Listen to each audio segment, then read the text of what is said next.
So CNN was anticipating our question this week. I went to find a current relevant issue, and on the world news today they had an article in regards to South Africa being the most unequal nation. So I have chosen the historic force of inequality, and just giving you a brief description. Inequality, from the beginning of time, society is characterized by status, class, and the gap between the rich and the poor. And the consequences of inequality include envy that could be fueled by crime, theft, etc., a demand for a fair distribution of wealth that can be seen in tax brackets, government benefits, and a belief that justifies why some people have more than others. For example, the idea that some people work hard and some people are lazy. So what causes it? Explosive economic growth. For example, the Industrial Revolution widened the gap between the rich and the poor. And those that had the means, the opportunity, and the ideas developed industry, and there was those that worked for them.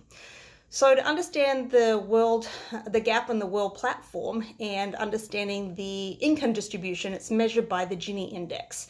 0 is the index that is of absolute equality, so everyone has the same amount, and the index goes up to 100, which would show total inequality, which means a single person holds all of the wealth. The higher the number, or the percentage, the more equality. So for example, World Bank estimates currently USA is at 41.5, whereas South Africa is at 63. So inequality is increasing across the board, but it's mostly between rich nations as opposed to the rich and poor within a nation. So the difference between the US and South Africa versus the rich and poor within South Africa. So what are the negative and positive outcomes? So negative outcomes is that, for example, in South Africa, more than half of the population live in poverty. And of that, 55% in poverty, 58% are black, 36% are mixed race, 5% are Asians, and 1% are white. Not everyone has access to opportunities for education, good employment, essential public services. Many are denied the daily comforts like warmth, adequate shelter, food. And they haven't really been successful in embracing equality and addressing the issues that contribute to it. So, for example, racism and social class, etc. So on the positive side, though, with inequality, it has driven to have more access to basic services such as electricity, water, education, and healthcare.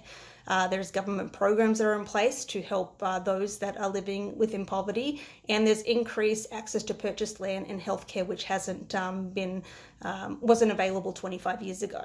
So I've included in my discussion the link to the article. It was very well aligned with the question today and has a lot of other statistical information, which was quite interesting. So if you'd like to read on, I have included the link there. Anyway, hope everyone's having a good week, and I'll see you soon. Bye.